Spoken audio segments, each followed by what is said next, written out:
I've had somebody on Tractor by Net ask me the question, why did you get rid of your GC1705, and if you were going to replace it with the backhoe, why did you go with the LS instead of the GC1720? And these are valid questions. And first off, I've had absolutely wonderful experience with my Massey Ferguson. It's a fine tractor, and I really won't belittle the Massey Ferguson GC1705 in any way. I've had basically zero issues out of it, other than things that I've caused myself.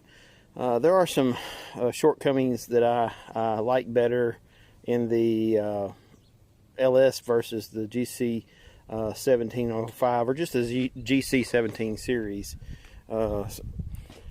One thing is this has a full, or I don't say full, but at least a much larger brush guard in the front end. Right after I got my GC1705, I was pushing a small branch forward, and it slipped under the bucket and slapped the side of the tractor and busted the plastic out here, and it cost me $85 for that. And if it had this brush guard on the front, it wouldn't have done that. Now, there's some, the ease of work. I guess to open the hood with this, you push the button, and do this with one hand. It's harder than it looks. It's not that hard, I guess. But anyway, you've got your engine compartment here, and the GC1705, the whole hood lifts up. That's good and bad. There's no really right or wrong here. People are like, well, you got to take the 4 bolts off to get the side panels off. It's not that big a deal. I mean, there's 4 bolts. There's 2 here on each side, and then the side panel comes right off. The whole front comes off, just basically like the older Kubotas did. It's really not that big a deal.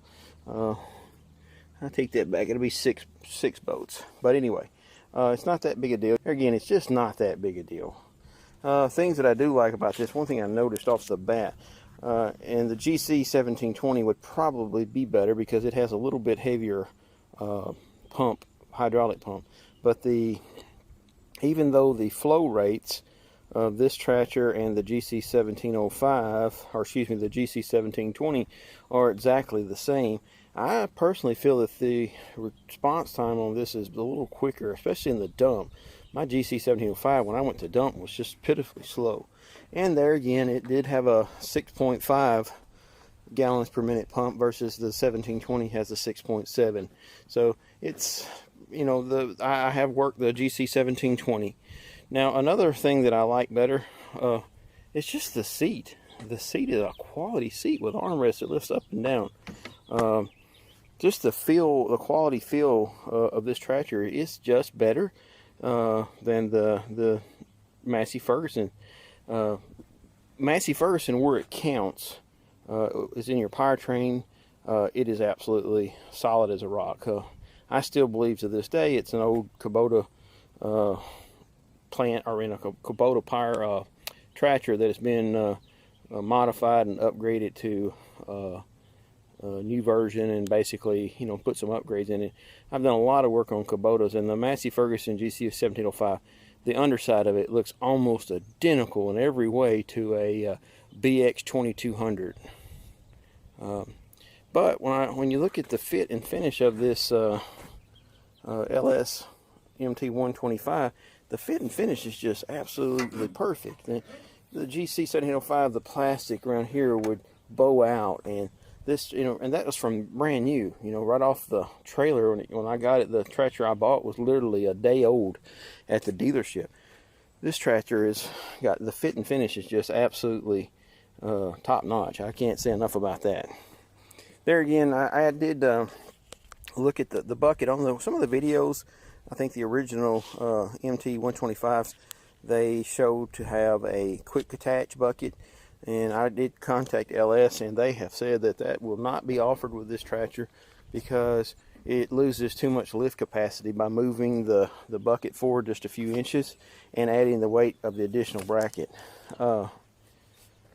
Again, these are just first things. I'm trying to think of some of the things that I don't like. The GC1705, the height deck adjustment from the factory the height deck adjustment did not work. It just absolutely would not work. And this one is, the GC1705 would get in binds, and you could you'd have to lift up and down and get it out of a bind, like if you run over something and kind of push your tractor or push the deck up just a little bit.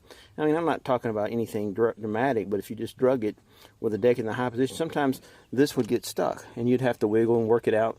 Well, this thing so far is absolutely just perfect. It just feels really good. Again, I really like the seat. You got here you have a power cord for your cell phone charging that.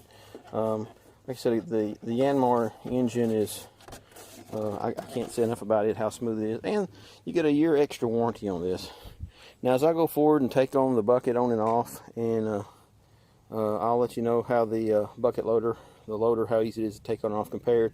Now, the GC1705 did have a drive over deck. This does not. You have to pull it out from the side.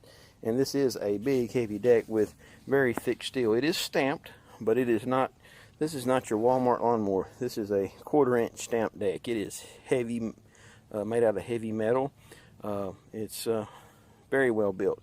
I did notice something I liked on the GC1705 Better's deck is, as you'll see on this particular one, the grease fittings are outside on the deck. Now, how long is it going to take before someone runs along and hits those? You know, mainly me.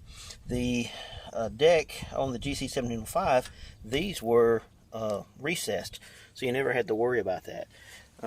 It's the same on all of these right here. So that's a drawback. Now back to the drive over part. The drive over part is convenient.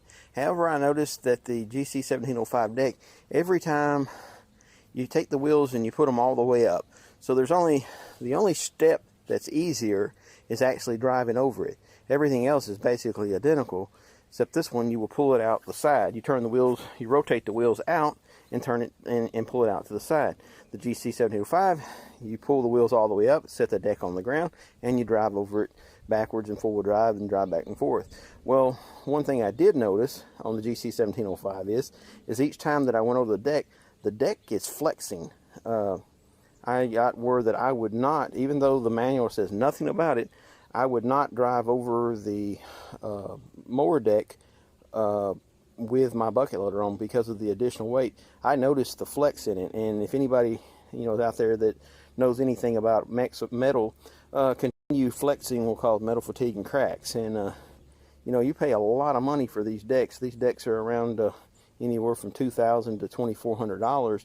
You expect the deck to be basically last the life of the tractor. So that's one thing. That's pros and cons. Other thing I noticed is that where the bucket loader mounts onto the frame. First off, the frame on the LS is a thicker metal. And second off, where the bucket loader mounts on, there's a lot more bolts. There are bolts. I see 6 bolts in the front and 2 in the rear. The Massey Ferguson. There just wasn't that many. The bracket that holds the backhoe on from the front bucket loader mount to the back, it's a whole metal piece that holds the quick attach for the backhoe on, is just absolutely overbuilt. It is just thick, heavy metal, and it is a little bit beefier than the GC1720 and the GC1710. Having said that, it's really not a big deal. I don't think either one of the tractors will have the ability to tear themselves up. This does have greasable zerks on the mower deck, which I really like. I'm a maintenance fanatic. I grease my mower deck every time I mow, even though I only mow 2.5 hours at a time. It's no big deal for me to reach down and grab the grease gun and grease it. So those are some of the first things that I remember as I run across things I like better about the Massey Ferguson, or I like better about this. I'll put it together in this video compilation and get back to you.